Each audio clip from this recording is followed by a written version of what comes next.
Hello বন্ধুরা, বুলের সরজনী আজকের পর্বে আপনারা দেখতে পারবেন সরজনী একা গুদামে ঢুকে পড়ছে। পাহাড়ি শাকরুর সঙ্গে রুদ্ধশ্বাস সংঘর্ষ, এক রহস্যময় সাদা গাউনে নারীর আগমন যার মুখে ঢাকা। অন্যদিকে ধারণা করা যাচ্ছে তিনি হয় সরজনী পুরনো বন্ধু, না হয় সরকারি তদন্ত সংস্থার কেউ। তার ফোল্ডারে থাকা ডকুমেন্ট হতো MLA দত্তার কালো কাজের প্রমাণ। এদিকে পাহাড়ি শাকরু মারা গিয়েছে কিনা দৃশ্যটা সম্পূর্ণ দেখানো হয়নি।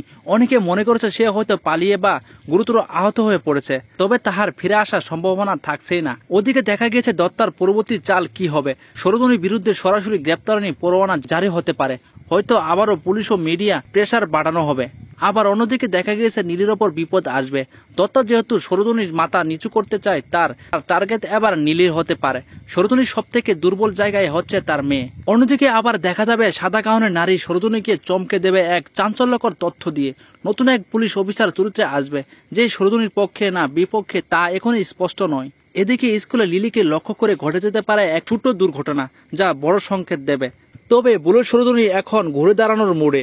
সিরিয়ালটি ধীরে ধীরে সরল গল্প থেকে বেরিয়ে অন্ধকার রাজনৈতিক দুনিয়া ও নারী নেতৃত্বের লড়াইয়ে তুলে ধরছে। প্রতিটি পর্ব এখন হচ্ছে টুইস্ট ভরা ও বাস্তবসম্মত। তো এই ছিল আজকের আপডেট। তো পরবর্তী আপডেট সবার আগে জানতে হলে আমাদের চ্যানেলটি এখনই সাবস্ক্রাইব করে একটা লাইক করে পাশে থাকুন, আর কমেন্ট বক্সে কমেন্ট করে জানিয়ে দিন আপনার মতামত।